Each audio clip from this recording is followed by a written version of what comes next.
Members of the media, thank you so much for coming out and joining us.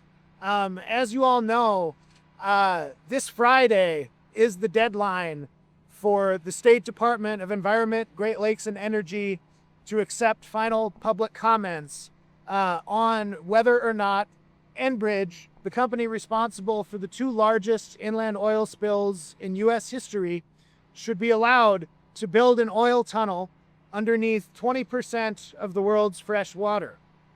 I have here behind me some of the tens of thousands of comments that have been delivered to the Department of Environment, Great Lakes, and Energy, and that some of these are letters being delivered to Governor Whitmer. Now, Governor Whitmer has heard from her constituents about this literally since she was running for office. And we're still asking the governor to weigh in with a straight answer of whether or not she believes in an era of increasing climate change, we should trust a phenomenally untrustworthy corporation like Enbridge with the right to build an oil tunnel underneath 20% of the world's fresh surface water. What we're asking from the State Department of Environment, Great Lakes, and Energy is for them to deny Enbridge's permit requests. They have an easy path to do this, based on the fact that EGLE's duties under the Great Lakes Submerged Lands Act require EGLE to look at the environmental impacts of building an unprecedented tunnel underneath the Great Lakes.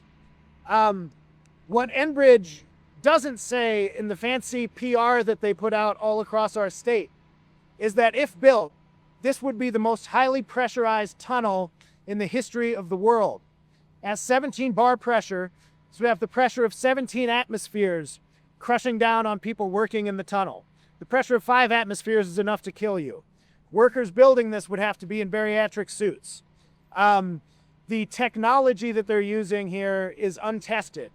The rock quality is, as one expert hydrogeologist who has spent his career digging over 100 miles of tunnels here in the Great Lakes Basin put it, the worst rock quality he's ever seen for drilling a tunnel. In the 10th of the industry recommended geotech research that Enbridge did, 1/10 of the research, roughly half of the rock samples they took were rated between poor and very poor for drilling material. They should be anticipating methane in the tunnel profile, and they are not. They should be anticipating heavy water flow into the tunnel during construction because their own research showed that the porosity of the rock is actually more similar to gravel than it is to bedrock. They are not anticipating water inflows. And it is up to our State Department of Environment, Great Lakes, and Energy to hold Enbridge accountable, to actually look at the facts about whether or not it should be permissible to drill an unprecedented oil tunnel under the Great Lakes, and to stand up for the people of Michigan by saying no. And after our press conference today, we're going to walk over here to Governor Whitmer's office behind us and drop off thousands of letters from concerned residents across the state of Michigan asking her to take a public stand and again let us know if it's her position that this is appropriate to allow such a phenomenally distrustworthy company as Enbridge, with their history of oil spills across our country, to dig an unprecedented oil tunnel underneath the Great Lakes. And I would like to hand it over. We're going to take media questions at the end here today. Next, I'd like to hand it over to Dr. Nicole Kiwe-Biber, who is our Michigan organizer for Clean Water Action focused on Line 5, and an indigenous member of the Little Traverse Bay Band of Ottawa Indians. Nicole, please hold these mics.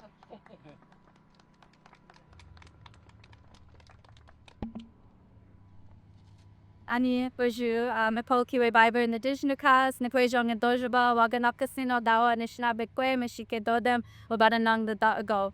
So, as I hope people are well aware by now, Michigan's 12 federally recognized tribal nations want to see Line 5 shut down because it is a direct threat to our sovereignty and way of life.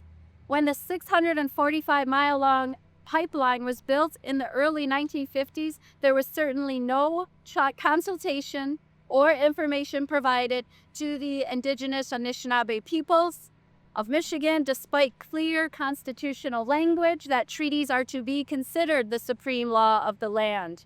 Today, a democratically destructive and treacherous through line is plain for all to see.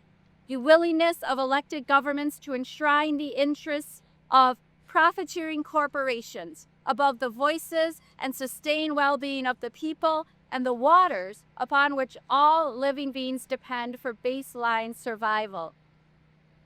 Everyone who relies on clean water to drink, to bathe, to fish, to enjoy life should be aware that this proposed tunnel scheme is rife with geotechnical shortcuts, engineering red flags, piecemeal permitting that fails to fully interrogate the implications of failure, and instead relies on the sunny forecasts and reassurances coming from the financially biased foreign oil corporation. Excuse me. That only seeks to keep the $1 million a day toxic tar sands oil pipeline pumping. At 73 years old, the entirety of Line 5 is more than 20 years past its projected lifespan and poses the threat of a rupture to numerous bodies of water, surrounding communities and wildlife. The 4 miles laying on the lakebed is just too obviously stupid to ignore, so Enbridge copied a rejected idea from an engineering class project, made a backdoor deal, and dressed it up as environmentally responsible for the public. The tunnel is a phony solution. And even as inadequately written, fails to meet the standard for an EGLE water permit, as the impacts on the wetlands and environmental water quality and nearby residents would be well beyond minimal. Our Anishinaabe ancestors already have had final resting places desecrated. Our whitefish, more than human relatives, are already struggling to survive the consequences of centuries of foolish decisions that favored profit over respect and care for the water. Our state government should respect treaties with tribal nations, not encourage 99 years more of foreign oil profits at the expense of our Great Lakes. Big oil executives like the ones at Enbridge they feel entitled to a return on investment for their campaign contributions. Thank you. They expect a return on investment for their campaign contributions, their seemingly benevolent sponsorship of community events and projects, their focus on propaganda that is equal towards greenwashing and fear-mongering. Such unseemly, unjust influence must end. Every one of these letters being delivered today were written with clear purpose, with love for the Great Lakes, and with the hope that at long last we will be the ones to influence decision-making on behalf of the next 7 generations. We need to shut down Line 5 and reject the Enbridge tunnel scheme. Next, it's my honor to introduce Erica Bolden, Michigan Climate Action Network. She'll talk more about these lovely fish you see as a background. Wow. So many, I didn't realize. Awesome. Thank you so much for the opportunity to speak about this today. I will make it brief just because we run into some weather. But these are fish that were folded not just on behalf of Michiganders, but the entire country plus. We collected over 86,000 fish in representation for the amount of people who do not want this pipeline in the Great Lakes. This is a collected effort on a number of different organizations across the Midwest that got together and made sure that they could get people to show up and show out, and that's exactly what they did. This is a representation of how people feel not only in the Midwest but across the country. We have a responsibility to protect the Great Lakes, and this is just proof that not only do our constituents and our residents here know what's best, but they know what they want, and this is not what they want. So our hope is that in this symbolization, we can deliver this, just a portion of it to our elected officials so that they can understand just a portion of how the people across the country feel about having a pipeline in the Great Lakes, and that is they do not want it. So thank you so much for your time.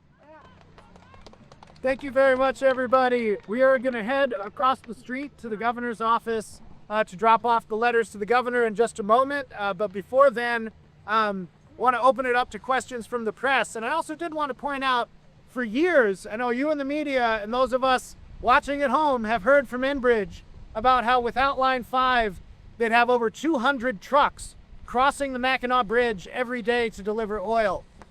That's been proven untrue by Enbridge's own experts in court. However, even the U.S. Army Corps of Engineers, in their study recently, identified that for the 6 years of tunnel construction, over 230 additional truckloads a day will be crossing that bridge to help build a Great Lakes tunnel that only benefits Enbridge.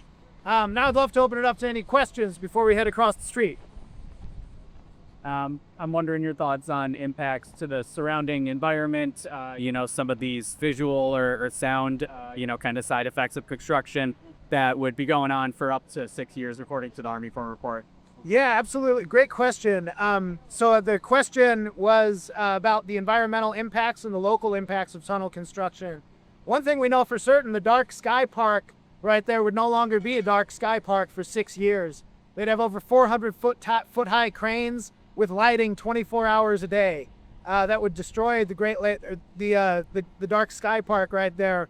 As far as the truckloads, again, the Army Corps has identified over 230 truckloads a day. More local impacts as far as the millions of gallons of slurry that Enbridge is seeking permission to dump into the Great Lakes would be devastating for the surrounding community as well. Not to mention the potential vibration impacts and water resources impacts from drilling a tunnel. Can you just make it clear, what are the final barriers to preventing Enbridge from digging the tunnel right now? Enbridge needs permits from the State Department of Environment, Great Lakes, and Energy. There's an ongoing case before the Michigan Supreme Court around the MPSC permits which have been granted, and then they'll need the federal government to issue permits in accordance with the Army Corps' EIS as well. And so these petitions are going to do what? These are letters to Governor Whitmer. About half of these are letters to Governor Whitmer from constituents asking her to take a public stand. The other half are comments to the State Department of Environment, Great Lakes, and Energy that we'll be delivering right after this, letting them know how residents feel about this project. Hi, so people can only really get permits that break the law, not based on the content they agree with. So what are you guys pointing to that says, they can actually deny the permits due to legal? Great question. How can they deny the permits through the legal issues? I'm going to be brief with the weather, but the Great Lakes Submerged Lands Act requires that there is minimal impact to the surrounding environment if they're going to issue a permit under the Great Lakes Submerged Lands Act. And we've seen, even from the abrogated and shortened Army Corps EIS, that there are substantial local and environmental impacts, which gives EGLE all the teeth it needs to deny the permits here. I know the initial plan on the notice was to meet with Director Roos today as well. Have you been able to set up that meeting? Yes, we several of us met with Director Roos and his team at EGLE this morning to express our concerns. We're glad that EGLE was open to having the conversation, and we hope that they follow through and do their duty to protect the Great Lakes for the people. So is the EGLE permits having to do with the actual construction? Yeah. Or does it have to do with the tunnel? Well, the construction would be construction of the tunnel. So the EGLE permits, the Great Lakes Submerged Lands Act permit, would have to certify that there would be minimal impacts or no impacts to the Great Lakes bottomlands and soils beneath the bottomlands from this project. And then the wetlands piece would similar minimal to no impact on the wetlands after looking at substantial alternatives. And so what you were saying earlier about the gravel and stuff, so what's the worst thing that could happen with them digging a tunnel under the straits? The absolute worst thing that can happen is something that we saw happen, and use your imagination from here, but one of the biggest industrial accidents in Michigan history was when Detroit Water and Sewage Department was drilling a new water intake tunnel under Lake Huron, and they hit a methane pocket that was not expected. Somebody dropped a drill, and the resulting explosion killed 23 people inside the tunnel. If they hit a methane pocket here, which again, 1/10 of the industry standard geotech research was done, and they identified dissolved methane in groundwater. They're drilling on top of a known shale formation that they know contains methane. If they hit an unexpected methane pocket and there is an explosion, that could not only result in the deaths of anybody working inside that tunnel and the flooding of that tunnel behind them, but could also have surface impacts. They plan on building this underneath an operating pipeline, and they know that it's not bedrock between the two due to the water porosity that they found. So the worst impacts would be that impact of everybody within the tunnel, as well as making the existing pipeline leak because of the ground shifting underneath it. All right, one more here. It's similar to the last question. Just wondering your thoughts on the impacts on the, surrounding ecosystems, land and water. I see you have the fish behind you, so just kind of your thoughts there on potential impacts on wildlife. Yeah, I know some of the biggest concerns around not only the wetlands and the waters themselves, but the impact of bentonite slurry on populations like the whitefish, which spawn in the Straits of Mackinac. Bentonite slurry, while it's not toxic, does coat fish gills. And when spilled in rivers by Enbridge in Minnesota back in 2021 when they were digging Line 3, caused some fish die-offs, some fish kills. We're very concerned about that happening to one of the largest parts of the tribal fishery in Michigan, and the whitefish themselves.